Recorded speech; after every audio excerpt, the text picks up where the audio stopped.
बिस्मिल्लाहिर्रहमानिर्रहीम, अस्सलाम वालेकुम, good morning and welcome to morning at home. मैं हूँ आपकी मेज़बान जुगन काज़िम और उम्मीद है कि आप सब खैरियत से होंगे और आज की सुबह खुशगवार गुजर रही होगी।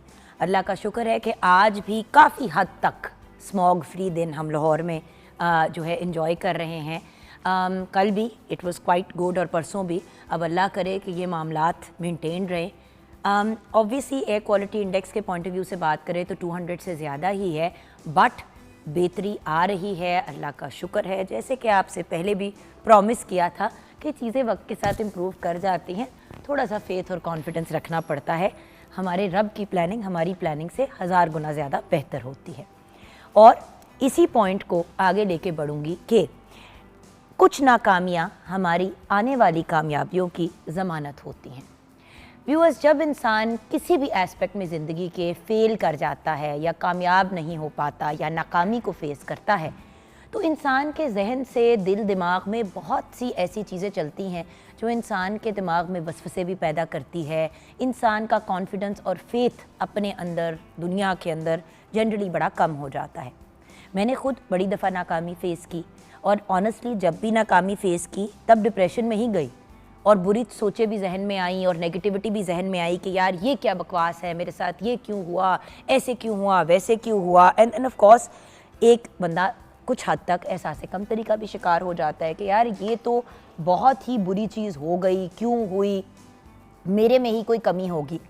बट बड़ी दफ़ा ऐसा होता है कि जिस सिचुएशन में आप नाकामी फ़ेस करते हैं उससे कई गुना बेहतर चीज़ की प्लानिंग अल्लाह ताला ने हमारे लिए की होती है।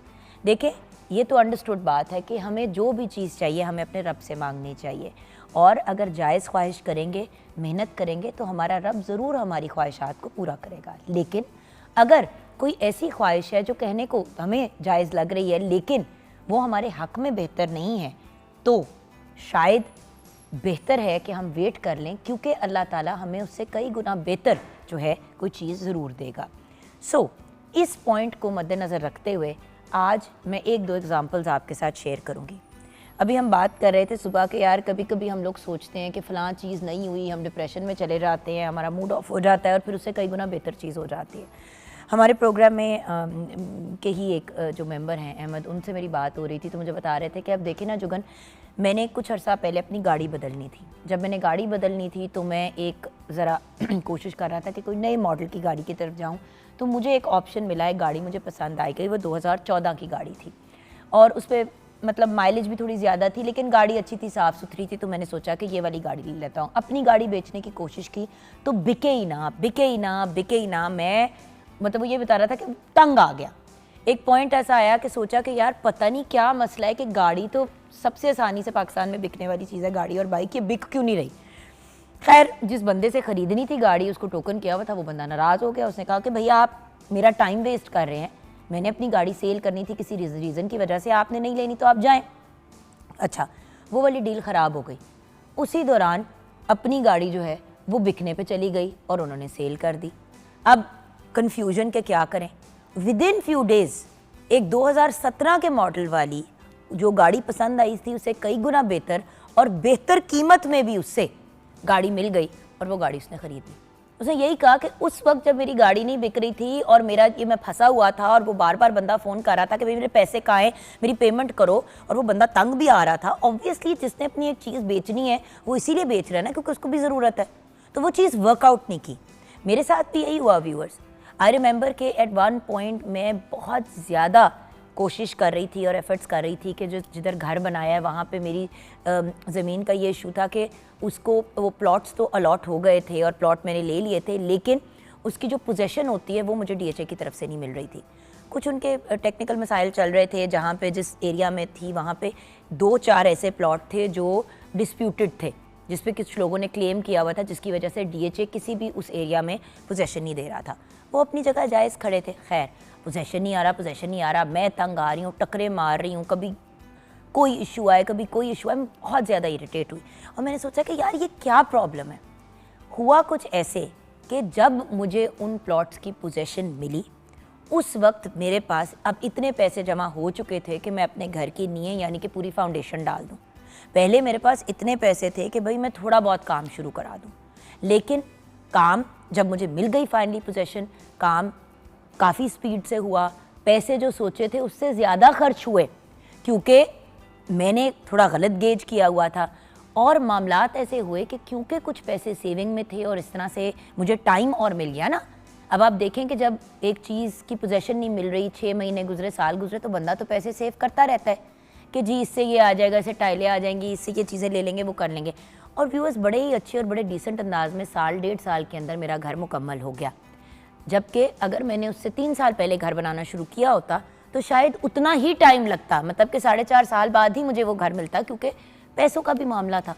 और मज़े की बात यह है कि मेरी जॉब भी ऐसी मतलब काम का भी कुछ ऐसा मामला बना, कुछ सैलरी भी बढ़ी, कुछ ऐसी चीज़ें भी उस दौरान हुई जब पोजीशन नहीं मिल रही थी कि हालात ऐसे हो गए कि रुक रुक के घर नहीं बनाना पड़ा, एक स्पीड से, एक पेस से बन गया। तो व्यूअर्स जो भी चीज़ होती है, और मैं आपको बता नहीं सकती व्यूअर्स, हर किस्म की कोशिश कर ली, DHA के दफ्तरों में जाके बैठा, रिक्वेस्टें की, फॉर्म्स डाले, उन्होंने भी आगे से कहा कि बीबी हम आपको किस तरह पोजीशन दे सकते हैं, बाकी के सारे लोगों को भी देनी है, सबको सेम टाइम पे मिलेगी। सो वो भी अपनी जगह ठीक थे।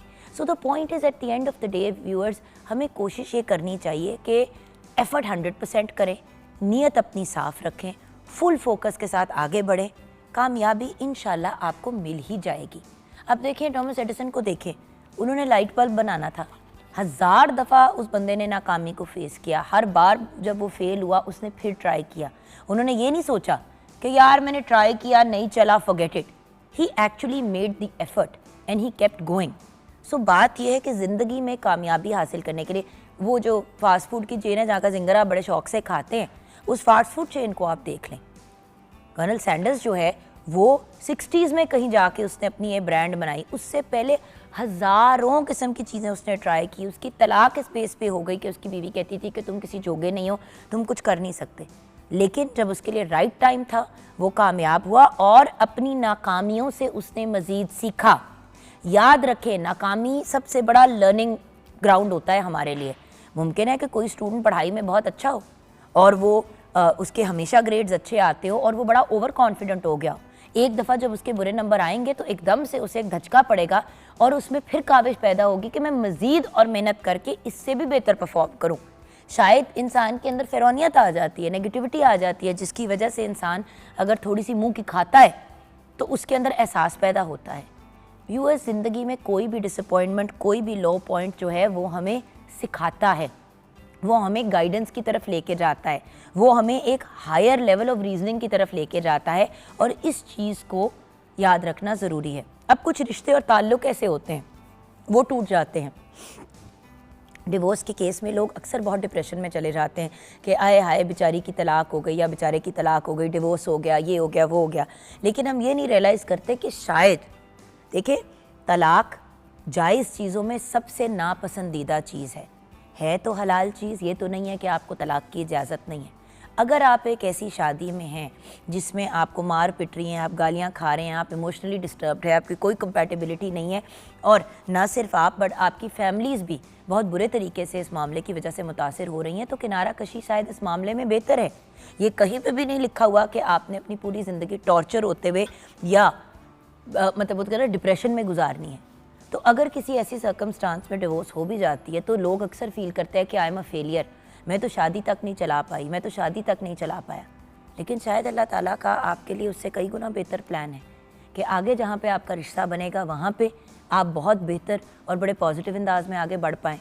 और जो पिछली शादी में गलतियाँ की, व्यूअर्स देखें, हर इंसान मिस्टेक्स करता है, इवन परफेक्ट से परफेक्ट इंसान के अंदर फ्लॉज होते हैं और कोई भी ताल्लुक़ सिर्फ एक इंसान की वजह से ख़त्म नहीं होता, कोई ना कोई चीज़ तो दूसरा भी एक माइनर लेवल पे भी, देखिए ताली दो हाथ से बजती है, तो उस केस में भी एटलीस्ट इंसान अपनी नेक्स्ट रिलेशनशिप के अंदर ज़्यादा सेंसिबल अंदाज में आगे बढ़ता है।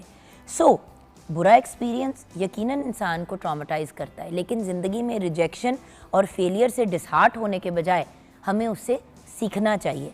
और कोई अच्छा नेचुरल रीज़न भी हो सकता है आपके कामयाब ना होने का, ज़रूरी नहीं है कि कोई नेगेटिव या बुरा ही अमल हो जिसकी वजह से आप स्ट्रगल या सफ़र कर रहे हैं। अगर आपने हमसे रब्ता करना है तो 042992000648 पे आप कॉल कर सकते हैं। मॉर्निंग एट होम हमारा फेसबुक का पेज है। आइए किचन की तरफ रुख करते हैं जहाँ पे शेफ़ हिबा एहसन हमारा वेट कर रही हैं। अस्सलाम वालेकुम हिबा। वालेकुम अस्सलाम, कैसी हैं आप? बिल्कुल ठीक। हिबा, कभी नाकामी फेस की और सोचा कि यार this is the end of my life, और फिर सोचा कि यार बहुत अच्छा हुआ कि ये नहीं हुआ, कभी ये एक्सपीरियंस किया? बिल्कुल ऐसे होता है, बल्कि रेसिपी जब बना रहे होते हैं न्यू, अब जैसे मैंने रेस्टोरेंट स्टार्ट किया था तो उसके स्टार्ट में ऑब्वियसली हमें रेसिपी डेवलप करनी होती है। उसमें काफ़ी दफ़ा नाकामी हुई, जैसे चाह रहे थे वैसे रेसिपी नहीं बनी, तो एक सोच आती है ये कि नहीं ये तो ठीक हो ही नहीं रहा, अब शायद ये नहीं बनेगी।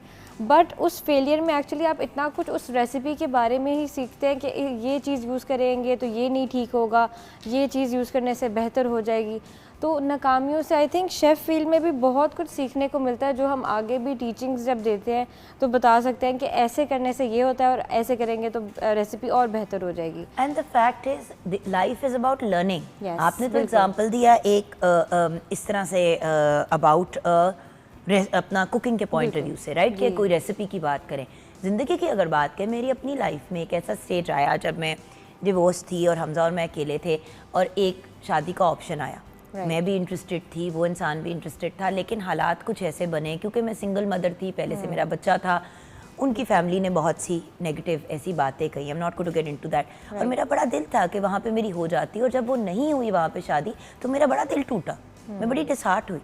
लेकिन अगर वो ताल्लुक शादी में कन्वर्ट होता तो शायद फैसल कभी ना मिलता, बिल्कुल, हसन कभी ना पैदा होता, नूर कभी ना पैदा होती, ज़िंदगी आज जहाँ पे खड़ी है वो ना खड़ी होती। जी, ज़िंदगी में हर चीज़ अपने हिसाब से और राइट टाइम पे होती है। बिल्कुल ऐसे। और हमें इस चीज़ में फेथ रखना चाहिए। मुझे याद है उस वक्त मैं रो रो के कहती थी कि ठीक है, अगर ये चीज़ मेरे हक में बुरी भी है तो अल्लाह मियाँ तो हर चीज़ को ठीक कर सकते हैं। बिल्कुल। तो अगर ये मेरे हक में और मेरे इर्द गिर्द के लोगों के हक में बुरी है तो अल्लाह मियाँ इसको ठीक कर देना। जैसे एक वो बच्चों वाली एक सोच होती है, लेकिन अल्लाह ताला ने बहुत बेहतर सोचा होता है। और एक मुझे याद है कि कुछ साल के बाद, फैसल से शादी के बाद, मेरी एक सहेली बैठी हुई थी, जिस तरह अक्सर बंदा मुड़ के देखता है, तो उसने कहा सोचो अगर तुम्हारी वहाँ पे शादी हो जाती तो हम हंस पड़ी दोनों। और सोचा कि यार उस वक्त कितनी डिप्रेशन थी कि यार देखो पेरेंट्स नहीं माने, फैमिली को इश्यूज हुए कि ये क्या है और मतलब नहीं हो सकता ऐसे, और बच्चा छोड़ दो तो बच्चे के बगैर शादी करनी है तो वो फिर ठीक है। तो ये चीज़ें तो मेरे लिए काबिल कबूल थी नहीं। जिस दिन हमजा पैदा हुआ वो मेरे जिस्म का, मेरी रूह का हिस्सा बन चुका था, उसको कैसे मैं सेपरेट कर सकती थी। और मैंने जब वो चॉइस बनाई कि भाई बच्चा कहीं नहीं जा रहा, थैंक यू वेरी मच, दुनिया इधर से उधर हो जाए, औलाद पे कोई कॉम्प्रोमाइज़ नहीं, तो मुझे एक दो लम्हे सोचने मेरी जहन से गुजरी ये चीज़ कि शायद अगर मैं बिल्कुल अकेली होती तो ये मामलात बेहतर हो जाते। लेकिन हिबा वही वाली चीज़ है कि अल्लाह ताला की प्लानिंग से बेहतर हमारी प्लानिंग नहीं हो सकती, और फेथ होना चाहिए इंसान को कि अल्लाह ताला ने जो सोचा है वो बेहतर ही सोचा है। बिल्कुल। खैर, अब अच्छे सोचने की बात करें तो viewers, as you know, royal का ये जो फर्स्ट एयर प्योरीफायर है ये एक बहुत ही बेहतरीन प्रोडक्ट है। स्मॉग कम ज़रूर हुई हुई है लेकिन ख़त्म नहीं हुई पाकिस्तान में, और अभी भी कराची, लाहौर, इस्लामाबाद, क्वेटा, मुल्तान, पेशावर, हर जगह एयर क्वालिटी इंडेक्स कोई ख़ास अच्छा नहीं है। सो जब एयर क्वालिटी इंडेक्स ख़राब होता है तो आपको प्योरीफायर्स की ज़रूरत पड़ती है। अब आप नेचुरल प्योरीफायर्स भी यूज़ कर सकते हैं, लेकिन जिस लेवल की स्मॉग है नेचुरली पौधों से अब मामला नहीं रिजॉल्व होने वाला। सो रॉयल का ये जो पहला एयर प्योरीफायर है ये कम्प्लीटली मेड इन पाकिस्तान है, और ये हाई एफिशिएंसी 4 लेयर फ़िल्टर है। अभी कुछ दिन पहले मैंने खुद 7 जो है एयर प्योरीफायर्स ऑर्डर किए, पेरेंट्स के घर भेजे, अपनी फ्रेंड्स की तरफ भेजे, और फिर अपने घर भी यूटिलाइज़ किया। कैसे अफोर्ड किया? क्योंकि रॉयल के जो ये एयर प्योरीफायर्स हैं ये बहुत अफोर्डेबल प्राइस में हैं, इन द सेंस दैट जहाँ पे 70-70, 80-80 हज़ार रुपए के लाखों के एयर प्योरीफायर्स मिल रहे हैं, वहाँ पे आपको बड़ी रीज़नेबल प्राइस में ये मिल जाता है। प्लस ये पाकिस्तान और हमारी एयर क्वालिटी इंडेक्स के हिसाब से बना है। जो बाहर से इंपोर्टेड मिल रहे हैं वो तो बड़े एक नॉर्मल लेवल की अगर एयर क्वालिटी ख़राब होती है तो उसके लिए, इसमें 4 लेयर के फ़िल्टर डाले हुए हैं। मुझे कैसे पता है? क्योंकि मैंने खुद इसको खोल के यूटिलाइज़ किया हुआ है। अब अगर ये मैं खोल सकूं तो मैं आपको इसको शेयर करती हूँ। अब ये देखें, ये इसलिए आपके साथ शेयर कर रही हूँ बिकॉज मैंने कल खुद ये मैकेनिकी मारी है। अब इसमें 4 लेयर्स हैं, ठीक है। प्रिलिमिनरी लेयर जो है वो लार्ज पार्टिकल्स वगैरह को कैच करता है, ठीक है ना। अब जैसे कि ये एक लेयर आ गया। अच्छा, इसके अंदर जो लेयर्स है ना वो बड़े इंटरेस्टिंग है। इसके अंदर 4 लेयर्स हैं, एक हो गया मतलब डिफरेंट लेवल की चीज़ें जो है वो कवर करता है। ये दूसरा लेयर हो गया, ये तीसरा लेयर हो गया, और तीसरे के बाद पीछे एक चौथा लेयर भी है, ठीक है। तो ये 4 लेयर्स जो हैं ये आपको उस लेवल की प्रोटेक्शन देते हैं जो आप इमेजिन भी नहीं कर सकते, क्योंकि पाकिस्तान जैसे मुल्क में जहाँ पे इस वक्त एयर क्वालिटी इंडेक्स इतनी ख़राब हुई हुई है, इस वक्त सिर्फ सेंसिबल चीज़ यही है कि आप मतलब घरों में तो सारा दिन बंदा अगर ढक के बैठा हुआ है, उधर भी अगर सही हवा नहीं आपको आ रही है, अगर उस वक्त भी एयर क्वालिटी ख़राब है, तो आपने स्ट्रगल ही करना है ना। सो बेहतर ये है कि आप अपनी एयर क्वालिटी इंडेक्स और अपनी ज़िंदगी को थोड़ी सी बेहतरी की तरफ लेके जाएं और रॉयल के इस फर्स्ट एयर प्योरीफायर को अपने घर लेके आएँ, जिसमें 4 लेयर के फ़िल्टर्स हैं, डस्ट को भी कैच करते हैं, बड़े पार्टिकल्स को भी कैच करते हैं। It is a brilliant product. मैंने खोल के आज इसलिए आपको दिखाया है बिकॉज दिस प्रोडक्ट, क्योंकि मैं इसको खुद भी घर पे लेके आई, बिकॉज मुझे क्यूरियोसिटी थी कि ये कैसे है और क्या नहीं। And very very easy viewers, easy to clean also. ये जो बड़ा वाला है लेयर, इसके अंदर आप बड़े ही आराम से, and by the way very very sturdy, tension की कोई बात नहीं है, बड़े ही आराम से कोई भी इंसान इसको इंस्टॉल भी कर सकता है। Very easy, very simple, very uncomplicated. तो आप भी रॉयल के फर्स्ट एयर प्योरीफायर को घर लेके आए और अपनी जो आबो हवा है उसको ज़रा साफ़ सुथरा करें, ताकि ये जो मेरी भी जो खांसी और गला का मामला बेहतर हुआ है वो इसीलिए हुआ है क्योंकि ये प्योरीफायर हमने घर के हर कोने में रखा हुआ है। एंड ऑनेस्टली एक ये एयर प्योरीफायर कमरे में लगाएं, सारे जिस कमरे के अंदर सोते हैं रात सुकून से गुजर जाएगी। फिर जिस एरिया में सारा दिन आप लोग टाइम गुजारते हैं वहाँ के लिए एक और ले लें या इसी को उठा के, एंड देखें it's very light and portable. So the point is ये भी एक ईजी चीज़ है कि उठाया और सिंपल एक प्लग आपने लगाना है। So it's a very very easy thing. कमरे में लगा लिया, उठा के लाउंज में ले आए, ये भी नहीं है कि एक जगह लगा के स्टक हो गए आप। सो रॉयल के इस फर्स्ट एयर प्योरीफायर का ज़रूर इंतखाब कीजिएगा और अपनी फीडबैक हमें ज़रूर दीजिएगा। छोटी सी ब्रेक की तरफ जाएंगे, ब्रेक के बाद जब वापस आएंगे तो शेफ़ हिबा हमें बताएंगी कि आज वो किचन में क्या बना रही है।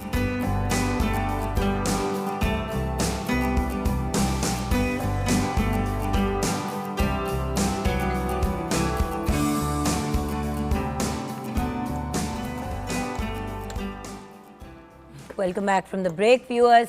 मैं चिकन के अंदर कांटे मार रही हूँ ताकि उसके अंदर थोड़े से हमारे पास पेनिट्रेशन हो जाए। Yes. अच्छा, पहले मैं थोड़ा सा काम आपका स्टार्ट कर देते हैं ताकि हम फिर कुकिंग की तरफ चले जाएंगे, तब फिर अपनी रेसिपी शेयर कर लेना।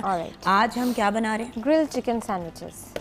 ठीक है, नमक यस कितना को? थोड़ा सा कम, क्योंकि हम इसमें ऑयस्टर सॉस भी ऐड करेंगे। ठीक है, तो ये एक आपने कोट डाल दिया नमक का। अच्छा, इसके अंदर हमने इसकी मैरिनेशन में जो चीज़ें डाली हैं वो पहले हम डाल लेते हैं। जी, मैरिनेशन के लिए मैं आपको चीज़ें पका देती हूँ। सबसे पहले हम स्पाइसेस ऐड कर लेंगे। ये पूरी नहीं, मेजर कुकर में। यस, ये ले, ठीक है, ये तो हम पूरा ही डाल सकते हैं। ठीक है, और ये गार्लिक पाउडर डाल दिया हमने। उसके बाद हम थोड़ा सा इसमें ऐड करेंगे पेपरिका पाउडर और लास्ट ड्राई इंग्रेडिएंट हमारा इसके लिए है रेड चिली पाउडर। पर बहुत ज़्यादा डालने की ज़रूरत नहीं है, अगर आपको स्पाइसी नहीं भी पसंद तो दैट्स ऑल्सो फाइन। अब इसके अंदर हमने अब हमारे वेट इंग्रेडिएंट्स आएंगे। जब ये फुली हम मिक्स कर लेंगे अच्छे से, वैसे डाल दे ताकि वो फिर स्प्रेड आउट हो जाए ना। हाँ, I'm gonna add in oyster sauce। ठीक है, इसलिए हमने सॉल्ट थोड़ी कम डाली है क्योंकि ये भी सॉल्टी होती है। ठीक है, और उसके बाद हम इसमें थोड़ी सी और स्पाइस ऐड करने के लिए डालेंगे सराचा सॉस। ठीक है, तो सराचा सॉस भी आ गया। ठीक है, ओके। और ये हमारी मैरिनेशन कंप्लीट हो गई है। सही हो गया।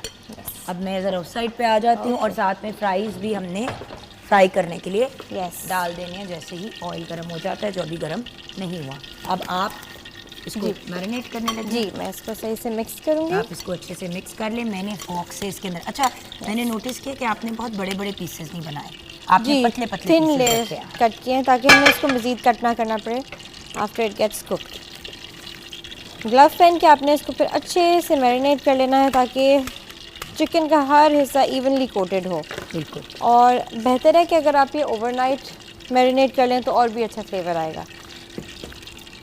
अच्छा, इधर और ये हम बेसिकली चिकन के जो सैंडविचेस हैं उसके लिए अपना सेटअप जो है वो तैयार कर रहे हैं। थोड़ा सा हमने इस पर ऑयल लगाना है, राइट? जी बिल्कुल।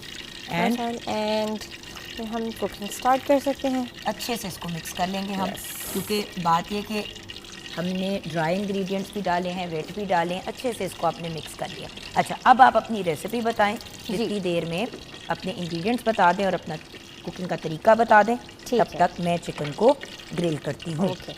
तो ग्रिल चिकन सैंडविचेस के लिए हमें चाहिए chicken boneless half kg, marination के लिए आपको चाहिए सॉल्ट हस्बे ज़रूरत, काली मिर्च का पाउडर 1.5 चाय का चम्मच, लहसुन पाउडर 1.5 चाय का चम्मच, सुरख मिर्च पाउडर 1 चाय का चम्मच, पेपरिका पाउडर 1 चाय का चम्मच, ऑयस्टर सॉस आपको चाहिए 2 खाने के चम्मच, सृराचा सॉस 1 खाने का चम्मच और ओरिगनो 1 चाय का चम्मच। ये सब इंग्रेडिएंट्स आपने जैसे दिखाया है उसको चिकन को अच्छे से मैरिनेट करके ओवरनाइट रख दें बेशक, या उसी वक्त कह रहे हैं तो उसी वक्त उसको अच्छे से जैसे चिकन में हमने फोर्क किया है वो करके तो आप मैरिनेट कर लें। और ग्रिल पैन पे आपने इसको हल्का सा ऑयल लगा के तो ग्रिल कर लेना है। और ये चिकन आप सिर्फ सैंडविचेस के लिए नहीं, ये आप मल्टीपर्पज़ चिकन है, इसको आप पास्ताज में यूज़ कर सकते हैं, बर्गर्स में यूज़ कर सकते हैं, इसको लोडेड फ्राइज़ में यूज़ कर सकते हैं, मतलब इसके मल्टीपल यूज़ हैं। इवन आप अगर सैलड बना रहे हैं तो आप उसकी टॉपिंग के लिए भी ये ग्रिल्ड चिकन यूज़ कर सकते हैं। इसके साथ जो हम सॉस बना रहे हैं वो है, आज हम बना रहे हैं इसको हनी मस्टर्ड सॉस के साथ। उसके लिए आपको चाहिए मेयो आधा कप, मस्टर्ड पेस्ट आपको चाहिए 1 खाने का चम्मच, शहद आपको चाहिए 1 खाने का चम्मच, मस्टर्ड सीड्स जो है राई दाना वो आपको चाहिए आधा चाय का चम्मच और जैतून का तेल आपको चाहिए 2 खाने के चम्मच। ये सारे इंग्रेडिएंट्स जो हैं वो आपने एक बोल में ऐड करके विस्क अच्छे से इसको विस्क करके एक स्मूथ सी सॉस बना लेनी है। और ये सॉस भी आप इस सैंडविचेस में भी यूज़ कर सकते हैं, एज अ डिप भी सर्व कर सकते हैं, इसके भी काफ़ी यूजेस हैं। और सैंडविच असेंबलिंग के लिए आपको चाहिए सैंडविच ब्रेड एज़ रिक्वायर्ड। अगर आप ब्राउन ब्रेड में या ब्राउन ब्रेड में बनाना चाहते हैं तो आप उसमें भी बना सकते हैं। टोमेटो स्लाइसेस आपको चाहिए हस्बे ज़रूरत, आइसबर्ग 1 अदद, उसके साथ आपको चाहिए पिज़्ज़ा चीज़ स्लाइसेस या आप टोस्ट चीज़ स्लाइसेस ले सकते हैं। एक पैकेट इसमें नमक डाला हुआ है या डालना है अभी? डला हुआ है, इसमें सब कुछ आ जाएगा। और उसके साथ साथ आपको चाहिए पिकल्स, गरकिन्स, ये आपको चाहिए जितने भी आपको मतलब एज़ रिक्वायर्ड। अगर आपको ये नहीं पसंद आप स्किप कर सकते हैं। अगर आपको हेलपिनोस पसंद है तो आप इसमें हेलपिनोस भी ऐड कर सकते हैं। और ये सिंपल सी रेसिपी है और अब हम ये बनाना सिखाएंगे। फ्राइज़ के लिए हमने सिंपली फ्राइज़ को कट करके उसको थोड़ी देर ठंडे पानी में रखा, वो पानी ड्रेन आउट करके उसमें हमने cornflour, salt, oregano, garlic powder add करके अच्छे से मिक्स कर लिया और अब उसको हम फ्राई कर लेंगे। तो कोई वाली चीज़ होती है ना कि थोड़ा सा आपको देखना पड़ता है, एहतियात करनी पड़ती है। एहतियात करनी पड़ती है। सारे फ्राइज डाल दूँ ना, आधे आधे कर लेते हैं बैचेस में ताकि वो क्रिस्प रहे। और चिकन की एक सबसे बड़ी टिप, जब चिकन पकाते वक्त बहुत दफ़ा टॉसिंग एंड टर्निंग करते हैं, उससे हमारा चिकन जो है वो बिल्कुल ड्राई हो जाता है। चिकन को आपने सिर्फ 2 टाइम्स टच करना है लिटरली जब वो कुक कर रहा होता है। एक जब आपने उसको डाल दिया, दूसरी दफ़ा जब आपने उसको टर्न कर दिया, एक ही दफ़ा टर्न करना है, इसको दोबारा नहीं टर्न करना। एक साइड से कुक हो जाए, अब जैसे ये कुक हो गया, आपको पता लग रहा है उसका कलर वाइट हो गया और सिर्फ ऊपर से थोड़ा पिंक रह गया, तो इसको टर्न करके नीचे से भी पका लेंगे। कुकिंग टाइम चिकन का बहुत ज़्यादा नहीं होता, लोग इसको ओवर कुक करके बिल्कुल ड्राई सा बना देते हैं जिसका मज़ा नहीं आता। तो आपने कुकिंग का भी ख्याल रखना है कि पक गई है मुर्गी के नहीं जी, बट वो उस डर में ओवर कुक कर देते हैं जी। बट अगेन रॉ मुर्गी is not an option. Yes, that is very harmful. उससे मतलब सैल्मोनेला पॉइजनिंग भी आपको हो सकती है। अब फ्राइज़ की भी यही बात है, आप फ्राइज़ को जब ओवरडू करते हैं ना तो वो फिर उसका एक अपनी तो फिर उसका भी एक इशू ये आ जाता है कि अगर आप उसको बार बार हाथ लगाएंगे ना तो वो आपको प्रॉपर तरीके से, हाँ बिल्कुल सही हो गया, तो वो बार बार जो है ना आपको मतलब वो टूट जाएंगे, उनका दलिया सा बन जाएगा। सो पोर्शंस में कर लें, वो फिर भी अक्लमंदी है। मैं जल्दी से साथ साथ सॉस बना लेती हूँ। ठीक है। सॉस के लिए मैंने मेयो ऑलरेडी मेजर आउट की हुई है 1/2 कप। इसमें मैं ऐड करूँगी 1 टेबलस्पून मस्टर्ड पेस्ट। अच्छा, सॉस की भी ये है कि जितनी बेहतर क्वालिटी इंग्रेडिएंट्स आप यूज़ करेंगे उतनी बेटर टेस्ट आएगा। तो इट रियली डिपेंड्स कि आप किस क्वालिटी की चीज़ें यूज़ कर रहे हैं। स्पेशली जो मस्टर्ड पेस्ट है उस पर बहुत डिपेंड करता है। काफ़ी किस्म की मस्टर्ड पेस्ट आती हैं और उनके फ्लेवर्स डिफरेंट होते हैं। तो अगर आप चाहते हैं कि आपकी सॉस का टेस्ट बहुत अच्छा हो, एक्सेप्शनल हो, जैसे आप रेस्टोरेंट्स में खाते हैं वैसा हो, स्पेशली हनी मस्टर्ड, तो आप अच्छी क्वालिटी के इंग्रेडिएंट्स लें। इसमें हम अच्छी क्वालिटी के इंग्रेडिएंट्स जो हैं वो इतने एक्सपेंसिव नहीं होते। जी बिल्कुल। अच्छी क्वालिटी से मुराद ये नहीं कि सबसे महंगी चीज़ लें, लेकिन याद रखिएगा जैसे कि कुछ लोग मस्टर्ड बहुत ही बुरी क्वालिटी का ले लेते हैं और ये नहीं रियलाइज़ करते कि अगर इससे बेहतर क्वालिटी का मस्टर्ड ले लेते तो इस्तेमाल भी कम होता और जायका भी ज़्यादा मज़े का होता। अच्छा, तो इसके अंदर हमने हनी भी डाल दिया है। हनी भी ऐड कर दिया है और मस्टर्ड पेस्ट भी। अब इसको हम अच्छे से मिक्स कर लेंगे ताकि इनकॉर्पोरेट हो जाए। ठीक है, और बनाएंगी आप इसको इस पनीनी प्रेस में। Yes, पनीनी प्रेस में हम ग्रिल कर ये जो देंगे। है ये बड़ी इजीली मार्केट में मिल जाती है अब, बट अगेन अफोर्ड करने की बात होती है। If you can afford it, definitely get yourself a panini press. देखिए ये सब चीज़ें जो है ना लॉन्ग टर्म आपको पैसे सेव करती हैं। बच्चे बाहर से जा के सैंडविचेस बनवाते हैं, बाहर से जाके लेते हैं। 1000 गुना बेहतर है कि बंदा घर पे ही बना ले। साफ़ सुथरी चीज़ भी बनती है और अच्छी क्वालिटी की भी बनती है। अगर पनीनी प्रेस नहीं है तो आप उसको सैंडविच को ग्रिल पैन में ही कर सकते हैं इजीली। हाँ, इसी ग्रिल पैन के ऊपर जिस पे आपने चिकन बनाई है, कुक किया है। ठीक है, अब इसको हमने कितनी और देर कुक करना है? It's almost done. Chicken is almost done. हम इसको इस प्लेट में डिश आउट कर लेंगे। बट देख लीजिएगा एक बार कट करके अंदर जी। से कि आपकी चिकन रेडी हो गई है थिक पोर्शन में कि नहीं। यस, इसमें थोड़ी देर पकने देंगे ताकि नीचे से भी अच्छे से कलर आ जाए इसका। फिर हम इसको डिश आउट करेंगे। बिल्कुल सही। और यहाँ पे हम अपने फ्राइज़ को फ्राई कर रहे हैं। अब Yes. एक चम्मच घुमा के ज़रा देख लेते हैं कि बहुत ज़्यादा स्टिक तो नहीं कर रहे। अब ये देखें ना, इनको हमने बहुत ज़्यादा टच नहीं किया तो वो सही तरीके से फ्राई भी हो रहे हैं। आप जितना ज़्यादा इसको टच करेंगे, और ये जो कभी कभी होता है ना कि आप मैदा वगैरह डालते हैं तो वो चिपक रहे होते हैं, आप उसको अगर 2 मिनट कुक होने देंगे तो वो खुद ही अपने आप से सेपरेट हो जाता है। बट वही है ना कि अगर आप उसको मार मार के चम्मच करेंगे तो उसका फिर एक ही आपको पता है प्रॉब्लम। Yes. हाँ, स्टिकी भी बनेंगे और टूट भी जाएंगे, तो आपने इसको इतना स्टिक नहीं करना। बिल्कुल। अब जैसे कि ये चिकन जो है, अच्छा जूसी काफ़ी है। Yes, I have to admit that it is quite juicy and quite nice. But सिर्फ कंसर्न मेरा यहाँ का है If कि जो it's सबसे cooked well. थिक पोर्शन है चिकन का, वहाँ पे ये देखें ना, अब यहाँ पे रॉ है Yes. दीदी। आप यहाँ पे देखेंगे तो यहाँ पे भी रॉ है, थोड़ा सा कुक होने देंगे क्योंकि अभी। चिकन अगर एक तरह से कटा हुआ होगा तो फिर तो आपको इशू नहीं आएगा। यस, बट अगर आपका चिकन जो है वो डिफरेंट इसमें कटा हुआ है, मतलब उसकी लेंथ, मतलब उसकी जो विड्थ है वो ज़रा सी डिफरेंट है, तो फिर मसला हो सकता है। तब तक हम पिकल्स को स्लाइस कर लेते हैं। ठीक है। अच्छा, पिकल्स घर पे बनाए जा सकते हैं? जी बिल्कुल, और क्वाइट इजी हैं ये भी। आपने बस बेबी क्यूकम्बर्स आई गेस मिलना मुश्किल है, अगर आपको मिल जाते हैं तो सबसे बेस्ट ये बेबी क्यूकम्बर से बनते हैं। अगर नहीं मिलते तो आपने क्या करना है, जो रेगुलर क्यूकम्बर्स हैं वो लेके उनको स्लाइस कर देना है। उसके बाद आपने ब्राइन बनाना है। जो लिक्विड है वो आपने सिरका और पानी की रेशियो रखिए। सिरका थोड़ा ज़्यादा, 70% सिरका 30% पानी रख के उसको आपने थोड़ा सा बॉईल करना है। उसमें आपने थोड़ी सी शुगर ऐड कर देनी है, almost like 1.5 table spoon sugar add कर दें, 1 टीस्पून सॉल्ट ऐड कर दें, और उसको आपने अच्छी से एक बॉयल जब आ जाए तो एक जार में आपने जो क्यूकम्बर स्लाइस किए हुए हैं वो ऐड कर देना है। उसके ऊपर आपने ये गर्म लिक्विड पोर करके इसको टाइटली लिड बंद करके इसको तो आपने ओवरनाइट रख देना है। अच्छा, इसका सबसे अच्छा रिजल्ट तब आता है जब ये काफ़ी देर पड़ा रहे, क्योंकि उसका फिर सही विनेगर का फ्लेवर अंदर तक चला जाता है और आपके पिकल्स इजीली से आ रहे हैं। और अगर आपके पास टाइम नहीं है और आप कोई पार्टी होस्ट करें या आपको कुछ पिकल्स चाहिए जल्दी, तो इसका क्विक वे ये है कि जो आपने ब्राइन बना रहे हैं उसी में आप जब उसको बॉईल कर रहे हैं तो उसी में आप स्लाइस क्यूकम्बर्स डाल दें और उसको हल्का सा बॉईल करेंगे तो वो जैसे इसका कलर चेंज हो चुका हुआ है उसका कलर चेंज हो जाएगा। तो ये एक क्विक मेथड है। It's not as good as the other method, but अगर आपको जल्दी है तो आप ऐसे भी बना सकते हैं पिकल्स। तो देखिए ना, कुछ तो चिकन तैयार हो गया। अगेन चेक कर लें जी, तो you don't want to serve raw chicken. Chicken को भी कट करके देखेंगे।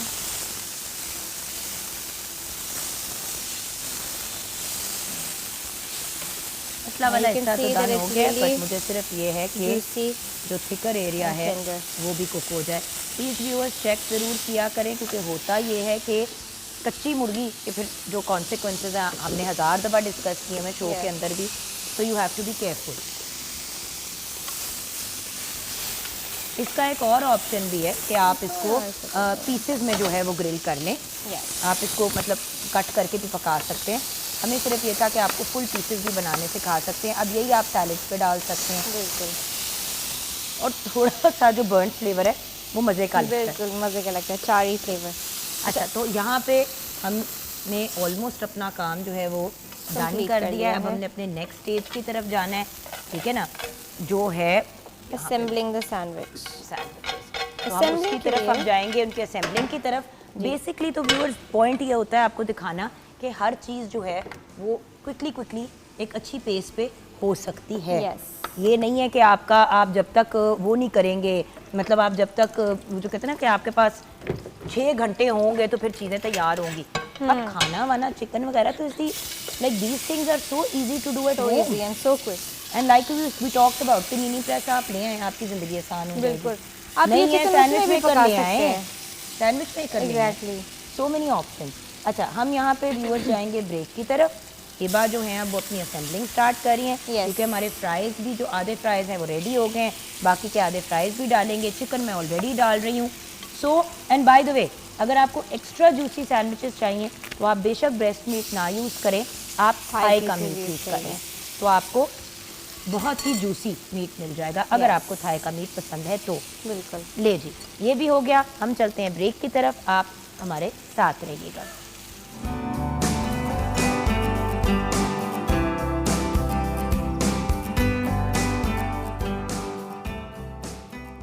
Welcome back from the break viewers. Break के बाद हमें दो बहुत ही टैलेंटेड ख़वातीन ने ज्वाइन किया है।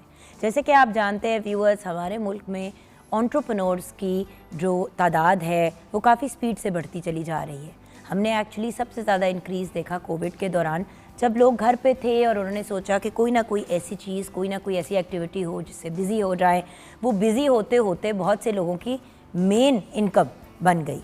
आज हमारे साथ दो ऐसी टैलेंटेड ख़वातीन हैं जो डिफरेंट किस्म के चीज़ें अपने हाथों से ही क्रिएट करती हैं।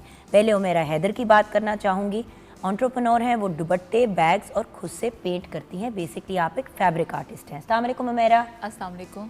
उमेरा जी, आपकी स्टोरी से पहले ये बताइए कि आज आप ऑन एयर क्या बनाएंगी, ताकि हमारे व्यूअर्स देख सकें कि आप किस किस्म की खूबसूरत चीज़ें बैठे बैठे तैयार मैं आज बना रही हूँ टोट बैग कैनवस दिखाइए। पे, हाँ जी, और इसके अलावा मैं खुद सा पेंट करूँगी। जो वेलवेट फैब्रिक है इसके ऊपर प्लेन है, ठीक है। तो इसको मैं नई शक्ल दूंगी। ठीक है, तो मुझे ये बताइए, ये जो आप टोट बैग लाई हैं, अब इसके ऊपर कार्टून सा बना हुआ है, जी। तो क्या आप इसको कवर कर देंगी? नहीं, मैं इसी से थोड़ा सा इसको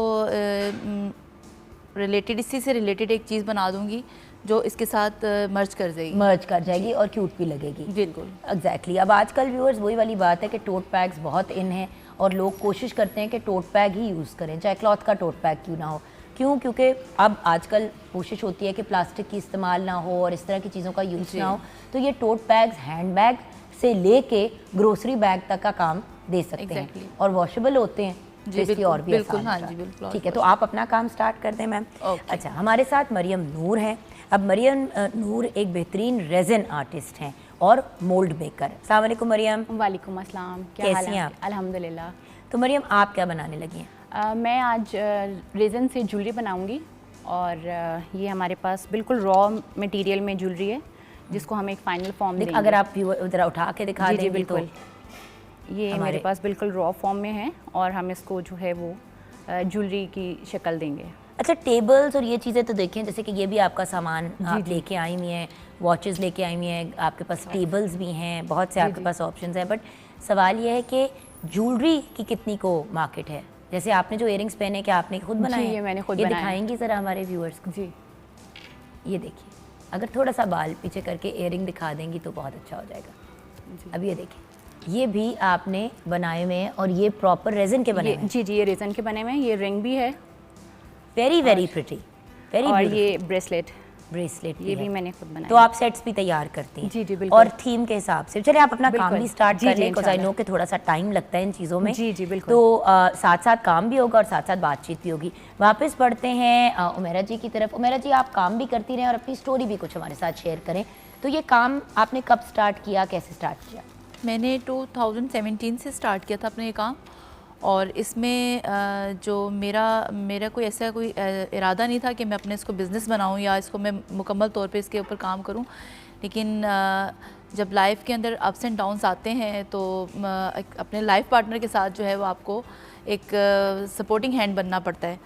तो ये एक गॉड गिफ्टेड है मेरा। मैंने प्रॉपर इसके लिए कोई ट्रेनिंग नहीं ली, मैंने कोई सर्टिफिकेशन नहीं ली, लेकिन उसको अल्लाह ताला की तरफ से मुझे एक तोहफ़ा जो मिला है उसको मैंने यूटिलाइज़ किया है और उसको अपना बिज़नेस बनाया है। और अल्हम्दुलिल्लाह मैंने 2017 से लेकर अब तक मैंने 50 एग्ज़िबिशंस जो हैं वो बहुत अच्छे तरीके से कर चुकी हूँ और अपने काम को मैं बहुत अच्छे तरीके से होल्ड करती हूँ और उसमें मुझे पता होता है कि मैंने कौन सी चीज़ किस इवेंट के लिए है, किस पर्पज़ के लिए है और कौन सी कैटेगरी के लिए है, कौन से हम लोग मेरा जो कस्टमर टारगेट है वो क्या है, उनके अकॉर्डिंग मैं अपनी चीज़ को बनाती हूँ। कस्टमाइज़ होती है मेरी चीज़, मेड टू ऑर्डर। तो मेरा सवाल ये कि क्या इससे इंसान अपना घर बार रोज़ी रोटी कमा सकता है? क्योंकि होता पता है क्या है कि बहुत से लोग जो है शौकिया भी करते हैं, जैसे कि आपने कहा, फिर जब मुश्किलात सामने आती हैं तो इंसान को फिगर आउट करना ही पड़ जाता है किसी न किसी तरीके से। बट क्या ये एक वायबल प्रोफेशन फाइनेंशियली बन सकता है? बिल्कुल बन सकता है अगर आप उसको लेके प्रॉपरली चलें, उसमें आपके अच्छे जो है आपके काम की नफासत इसमें होनी चाहिए, क्योंकि बहुत से लोग अभी इस चीज़ के ऊपर, मेरा नहीं ख्याल कि लोगों का माइंडसेट इस तरफ बना हुआ है। अच्छा, मैं एक बात बताऊँ, हैंड पेंटिंग जैसे कि ये भी आपने शर्ट हैंड पेंट किया, very very beautiful by the way, बड़ी ही प्यारी है। अब देखिए ना, इसके नीचे आपने नॉर्मल शमीज़ वाइट ट्राउज़र पहन लिया तो बड़ा ही खूबसूरत है। वो आपकी अपनी चॉइस है कि आपने इनर कैसा यूज़ करना है। अब ये देखिए ना, ये हैंड पेंटेड है, राइट? ये हैंड पेंटेड है? जी जी, ये हैंड पेंटेड है। इसमें मैंने जो इसके ही अपने फ्लावर्स थे थोड़ा सा उनको एनहेंस किया है डिफरेंट कलर्स के साथ, और इसके अलावा टेबल रनर्स हैं। और अच्छा, ये जो ब्लैक दुपट्टा है ना, ये इसमें दो चीज़ें हैं, अगर आप इसको खोल के देखेंगी ना आपको पता नहीं चलेगा इसमें प्रिंट कौन सा और पेंट कौन सा है। इसमें मैंने प्रिंट जो है वो उसके साथ पेंट को मर्ज किया है। आपको पता लग रहा है इसमें? नहीं, जो सेंटर वाला है वो प्रिंट है और ये मैंने खुद बनाया उसके साथ, और बॉर्डर भी प्रिंट है। जी जी, और उसके अंदर भी मैंने पेंट ये जो है ऐड किए हैं, ये पेंट्स ऐड किए हैं। अब ये देखिए ना व्यूअर्स, ये चीज़ को थोड़ा एक्सक्लूसिव बना देती है, वरना आजकल रेडीमेड चीज़ें तो व्यूअर्स आपको पता है हज़ारों मिल जाती है। स्टॉलर्स हैं, ये स्टोल है जैसे कि बड़ा ही खूबसूरत सा, इसके ऊपर भी इन्होंने फ्लावर पेंट किया हुआ है। देन ये भी वही उन्होंने चीज़ जो जैसे कि ये साइड पे आई थिंक ऑलरेडी प्रिंट था और बाकी की ऑर्गेन्जा में। So the thing is very very interesting and मज़े मज़े की चीज़ें। अब बच्चों के लिए, अब ये देखें, ये कितना क्यूट सा एक टोट बैग है। It's very very pretty tote bag, cute सा बच्चों के लिए। फिर whatever you are, be a good one, ठीक है ना। सो मतलब आपने अगर किसी के लिए स्पेसिफिक ज़्यादातर बनवाना है, ज़्यादातर स्टूडेंट्स के लिए ये एक बड़े मज़े की चीज़ हो जाती है। स्टूडेंट्स बहुत जो है इसको पसंद करते हैं और ऑर्डर पे तैयार करवाती हैं बाकायदा। अच्छा, अब अगर स्टूडेंट्स की बात करें तो आप एडल्ट्स की तरफ अगर आ जाएं, जी जी, तो अब घरों के अंदर कुशन तो कपड़ा मटीरियल मिल ही जाता है। हाँ जी, इस पे होता है कस्टमर्स की डिमांड के मुताबिक, मुझ पे भी डिपेंडेंट होते हैं, कुछ अपना फैब्रिक देख के तैयार करवाते हैं। बेडशीट्स हैं और dining table cover, cushions, denim वगैरह पे भी हो जाती है। सो मतलब आपने जिस चीज़ को भी करना है, अगर आपने कस्टमाइज कराना है, अब जैसे कि अगर आप माइंड ना करें तो अब देखिए ना कि वो ड्राइंग कर रही हैं और ये इन्होंने स्ट्रॉबेरीज बना ली हैं, बीच में वो ऑलरेडी बना हुआ है टोट बैग का, अब हम उसको मज़ीद जो है इन्हांस करें। जी बिल्कुल, एग्जैक्टली। अच्छा, खुस्सों के ऊपर, अब खुस्से भी आपको पता है आजकल इतने ज़्यादा डिफरेंट किस्म के आ गए हैं मार्केट में, लेकिन सारे कंफर्टेबल नहीं होते, और अक्सर जो कंफर्टेबल ब्रांड के खुस्से होते हैं उनका इशू ये होता है कि वो उनके डिज़ाइन अच्छे नहीं होते। बिल्कुल ऐसा ही है। सो आपने अगर प्लेन ले लिया खुस्सा तो उसके ऊपर आप पेंट भी कर मैं पेंट कर देती हूँ, इसमें स्टोन्स वगैरह लगा देती हूँ, थोड़ा सा इसको पार्टी वेयर है उसको उस तरह लुक एलिवेट कर बिल्कुल जी। अगर कैजुअल आप स्टूडेंट्स ने पहनना है तो उसके अकॉर्डिंगली इसको डिज़ाइन कर देती हूँ। और फिर जो इसमें जो कलर स्कीम होती है ना, वो उसमें बड़ा बैलेंस करना पड़ता है कि आप कलर किस तरह कौन सा उठ रहा है। और उसके साथ एक और बात व्यूअर्स, कि अगर किसी की कोई स्पेसिफिक रिक्वायरमेंट है जी, अब ये भी तो होता है ना कि बहुत से लोगों की बड़ी एक स्पेसिफिक वांट्स होती हैं कि जी हमें इस किस्म की चीज़ चाहिए, हमें उस किस्म की चीज़ चाहिए, तो वो भी डिपेंड करता है कि किसी का टेस्ट क्या है। अगर फॉर एग्जांपल मैंने अपनी बेटी के लिए कुछ बनवाना है, मैं आपके पास आती हूँ कि जी मुझे टोट बैग बना दें, अब मुझे पता है कि नूर को यूनिकॉर्न बड़े पसंद है, हाँ जी, तो यूनिकॉर्न, और फिर आप कहेंगे कि जोगन कलर्स वो कौन से पसंद करती है, तो मैं आपको बताऊँगी पिंक एंड लाइलैक। तो आप पे डिपेंड करता है जी कि आप एज कस्टमाइज चीज़ की सबसे मज़े की बात ये होती है ना कि आप अपनी मर्जी अपनी मिजाज की बनवा लेते हैं। आपको मैं एक बात तो अभी रिसेंटली एक एग्जीबिशन पे गई, वहाँ पे किड्स का था वो गारमेंट था ना, तो उसमें बच्चों की फेस पेंटिंग हो रही थी, तो मोस्टली बच्चों ने अपने मर्ज़ी के जो भी कार्टून्स वगैरह जो उनकी थीम थी वो अपने फेस पे पेंट करवाया और अपनी मर्ज़ी के कलर्स उन पे वो करवाए। सो यही चीज़ ना दुनिया बदल गई है, क्योंकि एक्चुअली जो फास्ट फैशन है उसमें तो हर चीज़ डिस्पोजेबल है, तो 50-50, 100-100, 1000-1000 लाखों उसी तरह की बनी होती हैं। बिल्कुल। अक्सर इवेंट्स पे अगर स्कूल कॉलेजेस में देखें तो 10 बच्चियों ने एक ही किस्म की कमीज पहनी ऐसे होगी। ही है। तो उसमें यूनिकनेस लाने के लिए ये वाली चीज़ें जो हैं बड़ी कारआमद हैं। जी बिल्कुल बिल्कुल। Thank you. Okay, let's go here and see कि मरियम आप क्या कर रही हैं जी। जी, हमने अपने जो इयररिंग्स हैं वो स्टार्ट कर दी हैं। फर्स्ट लेयर मैंने डाल दी है और अब हम इसको यूवी लाइट से जो है वो, ये यूवी रेजन है, ठीक है। हम जो बड़ी चीज़ों के लिए इस्तेमाल करते हैं वो एपॉक्सी रेजन होता है, वो ठीक है। केमिकल रिएक्शन से जो है वो ड्राई होता है सेट हो जाता है जी। और ये जो है ये यूवी लाइट से जो है वो सेट होता जिस तरह एक्रिलिक नेल्स भी होते हैं। है जी बिल्कुल। ये उसी एक्रिलिक तरह नेल्स या जेलिश नेल पॉलिश भी बिल्कुल जिस पे हम ये करते उसी हैं। तरह जो है वो यूवी लाइट से, ये यूवी रेजन होता है और ये यूवी लाइट से जो है वो क्योर होता है। अब ये देखिए ना व्यूअर्स, और अब आप सोच रहे होंगे कि ये हैवी हैं, ये बहुत लाइट हैं इयररिंग्स, तो पहनने में भी इंसान तंग नहीं होता। देखिए ना कितने खूबसूरत हैं, ये एक्चुअली इयररिंग्स हैं, राइट। सो इस तरह की चीज़ हो गई, ये इयररिंग्स हो गए वेरी वेरी प्रिटी बटरफ्लाई वाले, जिसके अंदर आपने छोटे छोटे आई थिंक फ्लावर्स भी जी, डाले ये हैं। ड्राइड ओरिजिनल ड्राइड फ्लावर्स हैं। ओरिजिनल ड्राइड फ्लावर्स भी हैं, ये देखें। So these are original dried flowers. So depend करता है, अब इसके अंदर भी आप देखें कि रेजन हुआ हुआ है, लग रहा है जैसे कि वो। ये भी ओरिजिनल ड्राइड फ्लावर्स के साथ हैं। सो आपको अपने हिसाब से जो भी चीज़ पसंद है बनवा सकते हैं। देन इस तरह की क्यूट जो घर के डेकोर की चीज़ें होती हैं वो भी बनाई जा सकती है। ट्रेज़ फॉर एग्जांपल, एक मतलब आजकल बहुत ट्रेंडिंग में है ट्रेज़ जी जी बिल्कुल। कि मज़े मज़े की ट्रेज़ होनी चाहिए, डिफरेंट किस्म की लुक्स होनी चाहिए, जैसे घर के अंदर अगर लगाने के पॉइंट ऑफ व्यू से। ओ जी जी, ये घर के ये एक्चुअली में मोल्ड है। मैं पाकिस्तान की फ़र्स्ट जो है वो मोल्ड मेकर हूँ, हैंडमेड मोल्ड मेकर। ठीक है, ठीक है, हमारा जितना काम है ना ये मैंने आपके लिए रखा है, आप डी मोल्ड करें इसे। हाँ जी, जी जी डिमोल्ड कर लूँ मैं? जी जी, डी मोल्ड कर लें। ये देखें, ये यहाँ रखते हैं, इसको भी डी मोल्ड करें। ये हम यहाँ रखेंगे।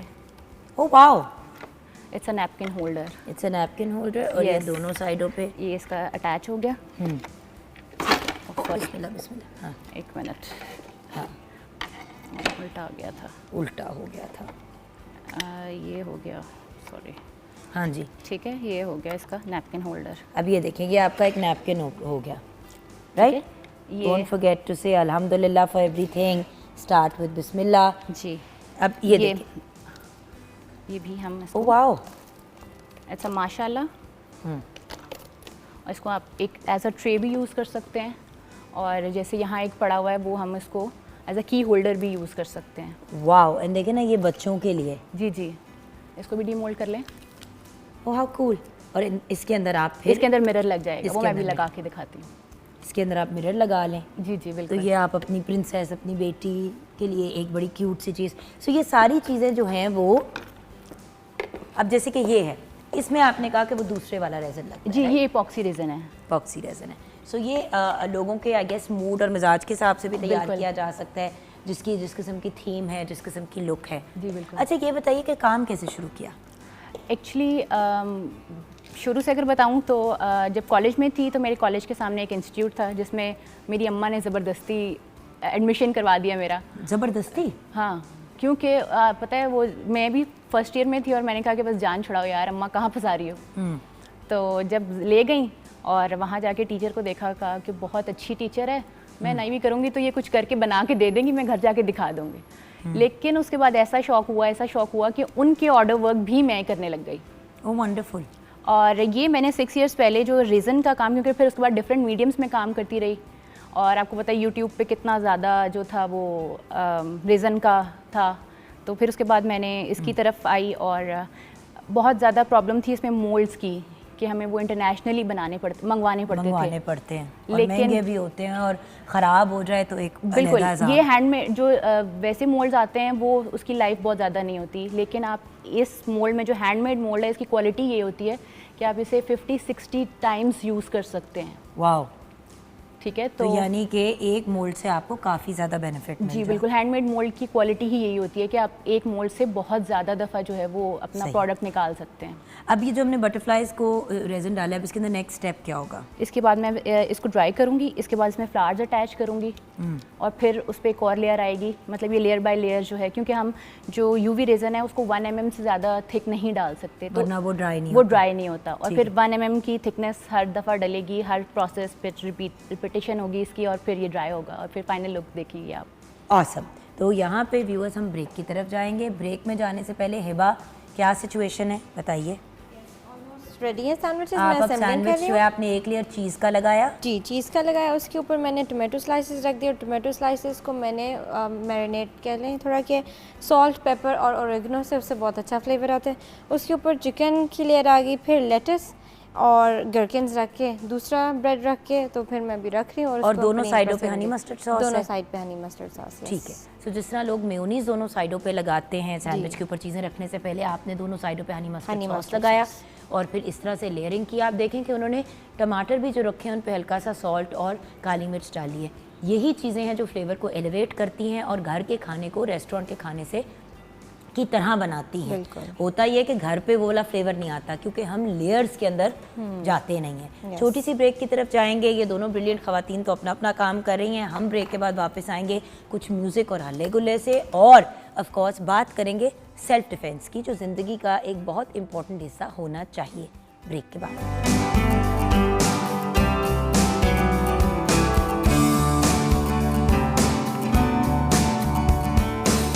क्या बात है। इंजी डीएक्स हमारे साथ हैं, बहुत ही ब्रिलियंट और thank you so much. Thank you. Back on a शोर अगेन। क्या हाल है आपके? जी शुक्र अल्लाह का, आप सुनाएं? ठीक ठाक हैं? मैं बिल्कुल ठीक हूँ। आज कुछ पुराने से दोस्त भी हमारे साथ शो पे हैं। हमारे बहुत ही प्यारे भाई जलाल हैदर खान हमारे साथ हैं, जिनके साथ बहुत काम का ऑन एंड ऑफ इंटरेक्शन भी रहता है, और एक सेल्फ डिफेंस स्पेशलिस्ट के तौर पे आज हमने इनको इनवाइट किया है। वैसे तो हेल्थ एंड फिटनेस स्पेशलिस्ट है, लेकिन जलाल भाई आज स्पेशली मैंने आपको बुलाया सेल्फ डिफेंस पे बात करने की, क्योंकि सेल्फ डिफेंस की पूरी दुनिया में बात होती है, पाकिस्तान में सच नहीं होती, बल्कि सेल्फ डिफेंस का कॉन्सेप्ट किस बहुत से लोगों को है ही नहीं।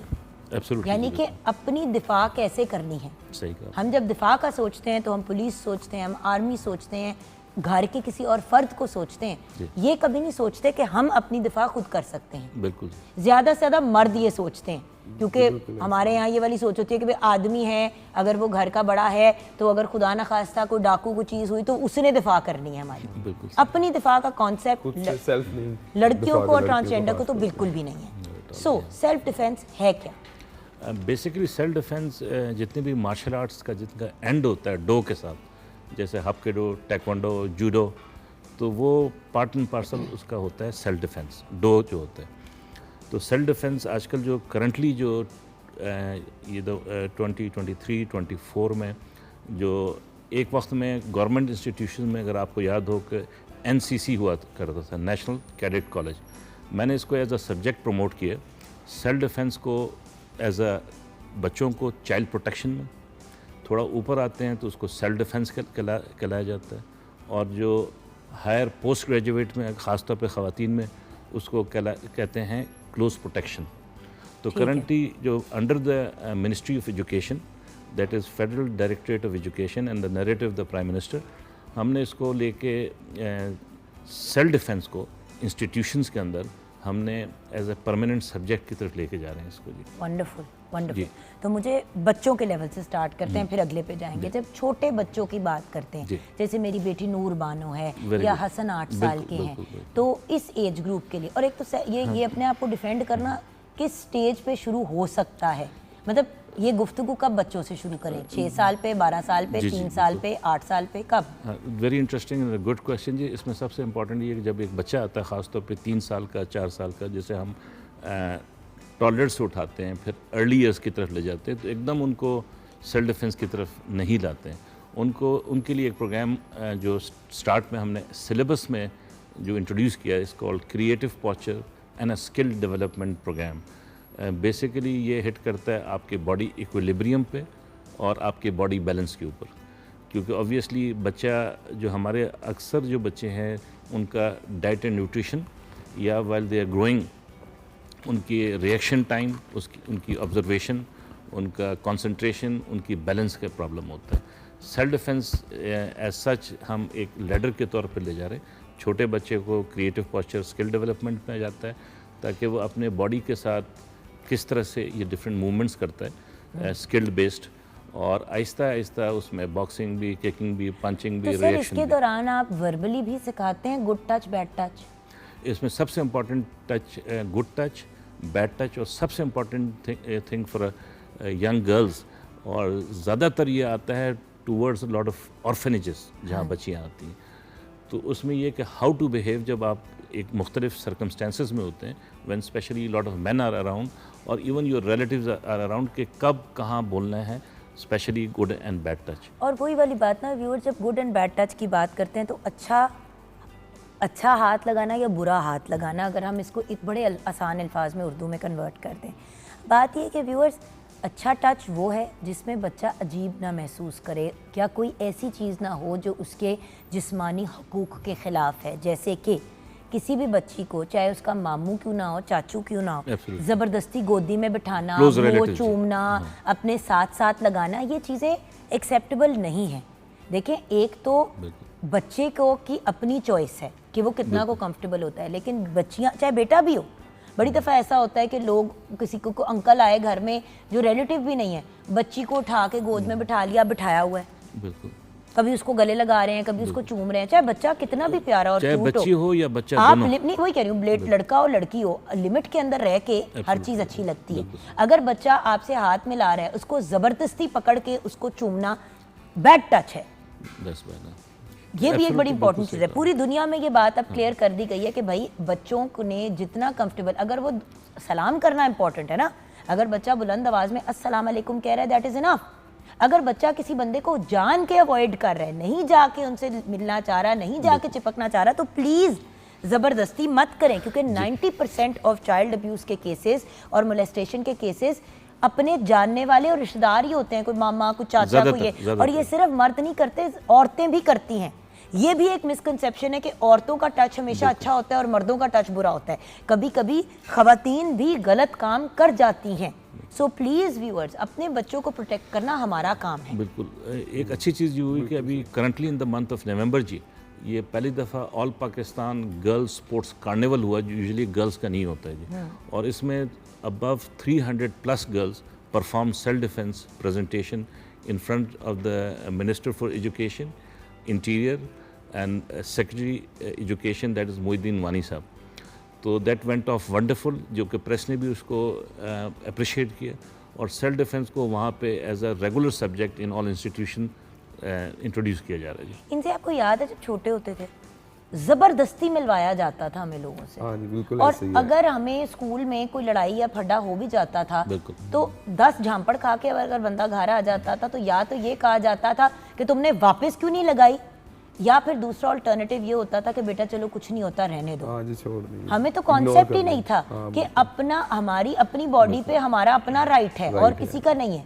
हमें लगता था जब हम छोटे थे कि हम हर किसी की पर्सनल प्रॉपर्टी है। वालिदैन से डरना, बताना ना, वालिद को नहीं बताना कि और उल्टा हमें डांटेंगे, माँ को नहीं बताना कि उल्टा माँ बाबा को बता देगी तो डांट पड़ेगी, तो चुप करके बैठे रहना। अगर किसी ने कुछ डांट दिया या किसी ने कुछ कह दिया या कोई झगड़ा हो गया, कोई बात हो गई, अब स्कूल्स में आपको पता है कितनी दफ़ा ऐसे होता है, कोई हर क्लास में कोई 1 या 2 बुली ज़रूर होते हैं, हमेशा 1 या 2 बुली होते हैं जो अपने आप को बहुत ही चौधरी समझते हैं। तो वो करते क्या है कि वो फिर बाकी बच्चों को हरैस करते हैं। बिल्कुल सही। और कोई यकीनन जहाँ पे 2-3 बुलीज होते हैं, वहाँ पे 2-3 ऐसे बेचारे मासूम बच्चे होते हैं जिनको पकड़ के मारा भी जा रहा है, धक्के भी दिए जा रहे हैं। अब वो बच्चे जो हैं कभी वॉशरूम में ले जाके सर टॉयलेट में दिया जा रहा है। अब बुलियन से तो वही बंदा बच सकता है जब अगले को पता है कि ये मुझे भी आगे से सेट कर सकता है या कर सकती है। अब ये नहीं सिखाना कि जाके मारो, लेकिन अगर कोई आप पे हाथ उठाए या कोई गलत चीज करे तो आप अपने आप को सेफ तो रख सके। सेल्फ डिफेंस ये ज़्यादा प्रॉब्लम आ रहा था इस वक्त। जो प्राइवेट सेक्टर में जो बच्चियाँ आती हैं वो देर मोर कॉन्फिडेंट। जब हम गवर्नमेंट सेक्टर में देखते हैं, जो हमने एनालिसिस किया है, वहाँ पे लैक ऑफ कॉन्फिडेंस, बोलना नहीं, शर्माना, और that was one of the thing जिसकी वजह से हमने एक sports based self defence based channel बनाया यूट्यूब, जिसमें हर बच्ची हर बच्चा जाके उसको क्लिक कर सकता है। Instead of going into TikTok, ताकि उसमें मुख्तलिफ मूव्स और सेल्फ डिफेंस है कि अगर खुदा न खास्ता अगर ऐसा होता है आपके साथ तो आपने किस तरह से रिएक्ट करना है।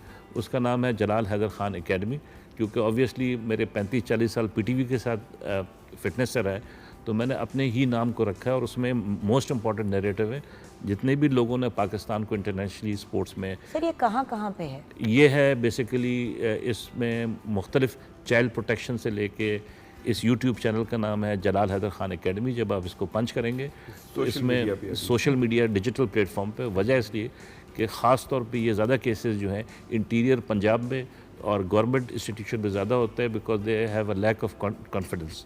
तो ख़ास तौर पे बच्चियाँ, जब हमने अभी रिसेंटली इंट्रोड्यूस किया, लेकिन अब बच्चियों की अगर ज़्यादा बात करें तो उसका ये मतलब नहीं है कि बच्चे भी नहीं हरासा होते। बच्चे तो लड़कों के केस में इन मेनी केसेस व्यूअर्स लड़कियों से ज़्यादा हरास होते हैं, क्योंकि माँ बाप बच्चियों को तो बड़ा प्रोटेक्ट करते हैं, घरों में ढक के रखते हैं, बाहर नहीं निकलने देते। वो भी गलत है।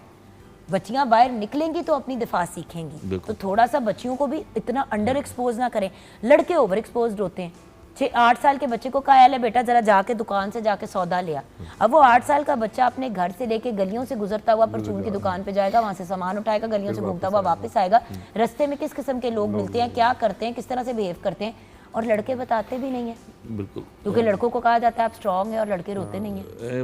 बच्चों की exposure in the government colleges कम है। अब most of the principal I asked them कि भाई आपकी एजुकेशन, उनका बड़ा अच्छा जवाब था कि जो गवर्नमेंट इंस्टीट्यूशन है, बच्चियाँ जो आती हैं घरों से, उनके लिए स्कूल ही एंटरटेनमेंट है। बिल्कुल सही। और वो जाके सीधा घर में चले जाते हैं, उसका मिनिमम एक्सपोजर है।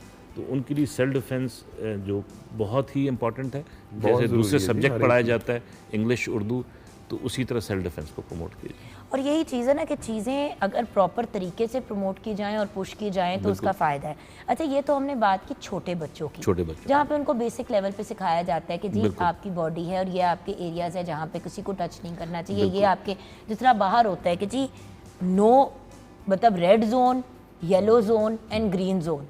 Green zone is safe places, यहाँ पे आप लगा सकते हैं। येलो जोन वहाँ है जहाँ पे बच्चा अनकंफर्टेबल फील करता है, उसको पसंद नहीं है कि कोई ज़बरदस्ती गोद में बिठा ले, ये आपका येलो जोन हो गया। और रेड जोन आपके प्राइवेट एरियाज हो गए कि किसी ने किसी टाइम भी हाथ लगाया, आपने चीख उठना है और आपने रिएक्ट करना है। जी बिल्कुल। सबसे बड़ी बात तो ये कि व्यूअर्स, हमने बच्चों को रिएक्शन का बताना है। Reaction is the most important thing, कि बच्चा कब रिएक्ट करता है। गलत, देखिए चीज़ होने के बाद रिएक्शन भी एक होती है, वो भी ठीक है, लेकिन बच्चे को पहले ही पता हो तो वो अपने आप को प्रोटेक्ट कर सकता है। जिस तरह हम बच्चों को कहते हैं कि जी किसी आपने स्ट्रेंजर के साथ गाड़ी में नहीं बैठना, या कुछ और चीज़ इस तरह की नहीं करनी, या कोई अगर खाने पीने की आपको चीज़ दे तो आपने वो चीज़ नहीं खानी। ये बेसिकली इंपॉर्टेंट चीज़ें होती हैं सीखने को। अब मैं ब्रेक की तरफ जाऊंगी। ब्रेक के बाद जब वापस आएंगे भैया तो हम बात करेंगे about the next aspect which is अब यंगर जो टीन्स में आ जाते हैं लोग, बिल्कुल 16-17 वो वाला age group, and then finally मेरी एज ग्रुप की खवातीन क्या करें। बहुत सी खवातीन मेरे एज ग्रुप की हैं जिनमें कॉन्फिडेंस ही नहीं है। इस पे बात करेंगे ब्रेक के बाद। ब्रेक में जाने से पहले किचन में नज़र डालेंगे। जी शेफ हिबा। यस, हमारे grilled chicken sandwiches are ready with the fries. बिल्कुल, sandwiches are ready, fries are ready, ready to serve. It's a complete meal in itself. अगर आप फ्राइज को इसमें से एरेडिकेट कर दें तो just the sandwiches are enough. बच्चों के लंच बॉक्स में आप डाल सकते हैं। देखिए वो टिपिकल जो नगेट्स बना के हम बच्चों को रेगुलरली दे रहे हैं और अनहेल्दी मील्स की तरफ लेके जा रहे हैं, वो भी एक बहुत बड़ा प्रॉब्लम है हमारे माशरे का। सो हेल्दी लिविंग की तरफ जाएं। होल ग्रेन ब्रेड के ऊपर ये सैंडविचेस तैयार किए जा सकते हैं। हाफ सैंडविच आराम से एक बच्चे का पेट भर देगा, यंग बच्चे का, एंड एडल्ट का एक फुल सैंडविच कर देगा। फ्राइज देनी है, स्टीम्ड वेजिटेबल देनी है, ग्रिल्ड वेजिटेबल्स देनी है, वो आपकी चॉइस है। यहाँ पे ब्रेक की तरफ जाएंगे, ब्रेक के बाद वापस आएंगे। यहाँ पे एक्टिविटीज़ भी चल रही हैं सेट के ऊपर, उनको भी फाइनल करना है। एंड ऑफ कोर्स 16 का एज ग्रुप एंड अप में फिर क्या मामलात होने चाहिए, ब्रेक के बाद।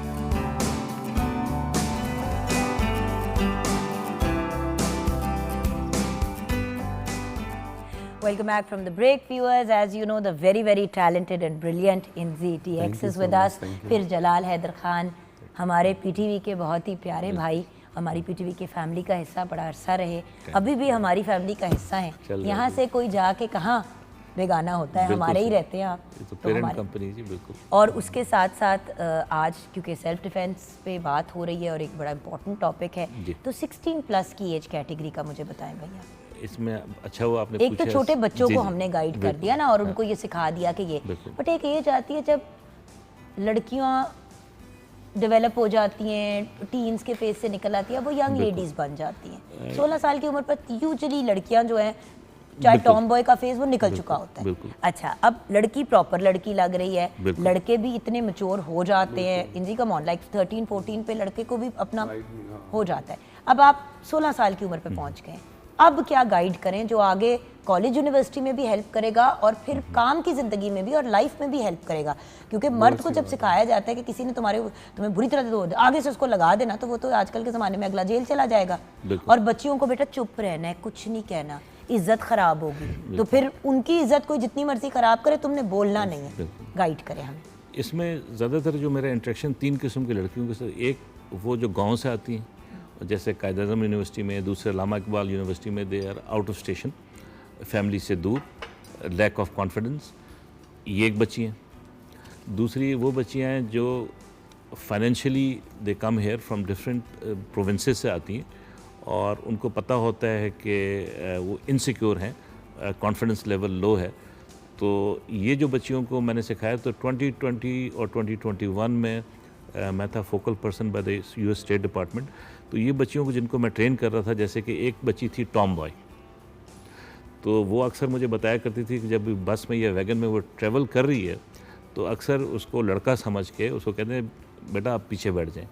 उसने बाल काटे हुए थे, बिकॉज वो ट्रेनिंग करती थी मार्शल आर्ट की, सेल्फ डिफेंस की करती थी, फॉर द कॉन्फिडेंस, ताकि वो पीछे और 5 बहनों को पालती थी। तो एट द सेम टाइम वो सीखती भी थी, अर्न भी करती थी और मूव अराउंड करती थी अमंग मैन, बॉय कट, उनको पता नहीं होता कि साथ में बच्ची बैठी है। अफसोस की बात है कि एक बच्ची को मर्द का रूप धारना पड़ता है ताकि वो अपने आप को प्रोटेक्ट कर सके। मरियम, कैन यू इमेजिन, जब हम छोटे होते थे तो मतलब अगर हमें कोई कहे कि जी अपने बाल काट दो और बिल्कुल लड़कों के आउटफिट में, लड़कों की लुक में आ जाओ, क्योंकि ये तुम्हारे लिए प्रोटेक्शन के लिए एक बेहतर चीज़ होगी। Can you imagine it? बिल्कुल, हमें माशरे में तो ये, लेकिन ये मेरे ख्याल में घर से जब तक नहीं ना सिखाया जाएगा, घर से वो कॉन्फिडेंस नहीं दिया जाएगा कि जो भी हो जाए कोई मसला नहीं, हम तुम्हारे पीछे हैं, अगर तुम जो भी कर रही हो कोई मसला नहीं, तुम्हें कोई तंग करे तो हाँ, जो मतलब उसको मार के आ जाओ, हम तुम्हारे पीछे हैं, हम तुम्हारे पीछे हैं। बट देन उसके साथ साथ जान देखो, हाथ तो आपने नहीं उठाना, ये चीज़ तो हम हमेशा मना करते हैं, लेकिन अपनी दिफा के लिए अगर कोई इंसान आउट ऑफ लाइन आपके साथ स्टेप अप करता है तो आप अपने आप को प्रोटेक्ट कर सकते हैं और आपको करना भी चाहिए। लेकिन प्रोटेक्ट करने का भी एक तरीका है। अगर आपको सेल्फ डिफेंस आता है तो आप अगले को इनकैपेसिटेट कर सकते हैं, लेकिन आप उसको मार नहीं डालेंगे। इसकी बनिस्बत के आप अपने आप को सेव करते करते अगले को छुरी मार दें, नहीं, वो फिर मैन स्लॉटर हो जाता है। सो बात यह कि अगर अपनी दिफा आती होगी तो आप में कॉन्फिडेंस भी आ जाएगा और उसके साथ साथ आपको मेजर्स भी पता होंगे कि भाई अगर ये होता है तो मैंने इस नंबर पे कॉल करना है। हर चीज़ के लिए 15 पे नहीं कॉल करना, डिफरेंट चीज़ों के लिए डिफरेंट प्रोटेक्शंस के नंबर, हेल्पलाइन नंबर्स भी हैं। खासतौर पर बच्चियों को जब हम सिखा रहे हैं तो उसमें ये कि ये जो चीज़ होता है 20 सेकंड, 25 सेकंड, 30 सेकंड में, शॉर्ट पीरियड ऑफ टाइम में, उसमें सबसे मेन चीज़ जो बच्चों को सिखाया जाता है कि अगर आपको कोई सफोकेट करे, लॉक करे, मगिंग कहलाता है, या ग्रिप करे, तो उसमें रिएक्शन से ज़्यादा इंपॉर्टेंट है कि अनलॉक कैसे करना है, अनवाइंड कैसे करना है, उसको डिसहार्म करना है। That is the vital. आप एकदम रिएक्ट नहीं करते। और हम यही चीज़ें इंशाल्लाह आगे जाके एट सम पॉइंट प्रोग्राम में आपको बुला के जलाल भाई दिखाएंगे भी अपने व्यूअर्स को कि किसी को मारे बगैर या किसी को नुकसान पहुंचाए बगैर आप अपने आप को कैसे सेव कर सकते हैं, अपने आप को बचा सकते हैं और सिचुएशन से निकल सकते हैं। ये बात करनी इसलिए ज़रूरी थी व्यूअर्स क्योंकि एक आपके अंदर अवेयरनेस पैदा करनी थी कि एक इम्पॉर्टेंट चीज़ है जिसकी जहाँ पे तालीम ज़रूरी है, तरबियत ज़रूरी है, बच्चों की प्रॉपर अपब्रिंगिंग ज़रूरी है, इसको अपब्रिंगिंग का हिस्सा होना चाहिए। उमेरा जी, क्या स्टेटस है आपकी चीज़ों का, ज़रा दिखाएंगे हमारे व्यूअर्स डन कर लिया मैंने। ये खुस्सा है, अभी टाइम शॉर्ट था तो मैंने अभी एक जो है वो कंप्लीट किया है। ये नीचे रख दीजिए प्लीज़, क्योंकि वो हमने फ्रेम बनाया हुआ था दिखाने के लिए। हाँ जी, ठीक है। तो ये देखिए, ये कुर्ते उन्होंने अभी पेंट किए हैं और इसको आप कैजुअली भी यूज़ कर सकते हैं, आप पार्टी वेयर भी आप यूज़ कर सकते हैं, मेहंदी वे जो भी होता है। आज तो आपने अपने कपड़ों के साथ मैच कर दिए कुछ बिल्कुल, जो थीम पहनी हुई थी वही आप उसी से इंस्पायर हो गई। एंड देन टोट बैग बच्चों के लिए मैंने ये टोट बैग कंप्लीट किया है। इसमें जो इस पर जो कार्टून मेंशन था थोड़ा सा उससे ही रेलिवेंट मैंने इसको थीम दी है, स्ट्रॉबेरी, बच्चों को थोड़ा अट्रैक्ट करता है। Very very cute. Very nice Umera जी, और लोग आपसे रब्ता कर सकते हैं जी और बिल्कुल, अपने ऑर्डर्स प्लेस कर सकते बिल्कुल। मैं ऑनलाइन भी आजकल जो है वो क्लासेस दे रही हूँ इसके लिए। हैं, तो सीख भी सकते हैं। जी बिल्कुल, सीख भी सकते हैं और आप अपनी मर्जी की चीज़ बनवा भी सकते हैं, whatever you want. What about you Mariam जी? जी, ये मैंने अपने इयररिंग्स तैयार कर लिए हैं। ठीक है, हाँ जी, मैंने अगर आपसे आप- पहले बेस दिखाई थी, ये हमने इसमें यूवी रेजन से किया और साथ इसमें हमने ओरिजिनल ड्राइड फ्लावर्स यूज़ किए हैं। सो बेसिकली आप भी सिखाती हैं, जी, मैं भी क्लासेस देती हूँ। क्लासेस भी देती हैं और साथ जी। में कस्टमाइज्ड Order work ऑर्डर्स भी भी करती हूँ। और रेडीमेड चीज़ें जी भी। बिल्कुल। Well girls, you are so talented माशाल्लाह। अल्लाह आपको मज़ीद कामयाबियों से नवाजे, आपके काम में beautiful work, Thank you so beautiful much. Resin art on your and then real flowers की use, it's all absolutely gorgeous.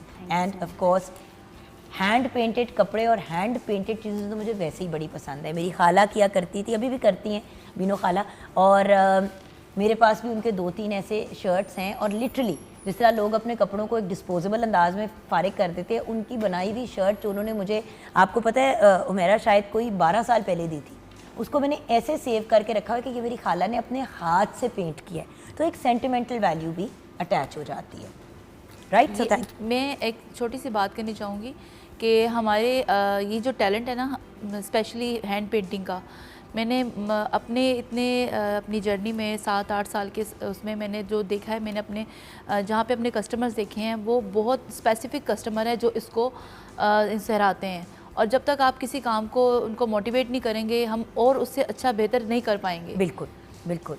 सो वही वाली चीज़ है ना कि viewers, at the end of the day काम जो है हर बंदे का अपनी एक नौयत का है। जैसे कि अब जलाल भाई का अपना काम है, आप इन्हें कहें कि जी हम 15 मिनट में समझा दें सारी चीज़, नहीं समझा सकते। हर चीज़ का एक तकाजा है। एक बंदा हाथ से पेंट कर रहा है चीज़ और लिटरली आपको एक पीस ऑफ आर्ट क्रिएट करके दे रहा है, या रेजन से आपके लिए स्पेसिफिक चीज़ बना रहा है, आप जाके कहें आए हाय ये तो बहुत महंगी है, डिस्काउंट नहीं दे सकते। अच्छा, डिस्काउंट के बाद भी ये चाहते हैं कि कॉस्ट से कम की चीज़ मिल जाए, तो ये वाली ज़्यादती व्यूअर्स करना छोड़ दें।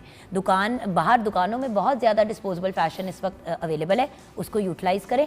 Don't ask people to make things for you and then tell them कि जी वो मुआवजा जो मांग रहे हैं उससे कम करें। अब आपकी तरफ जाएंगे एनजी, क्या सुनाते सुनाते शो को क्लोज करेंगे? जी बिल्कुल, आपको एक गाना है नहीं, अभी रिसेंटली रिलीज हुआ है, मैं चाहता हूँ वो सुनाते हैं आपको। Thank you very much, thank you.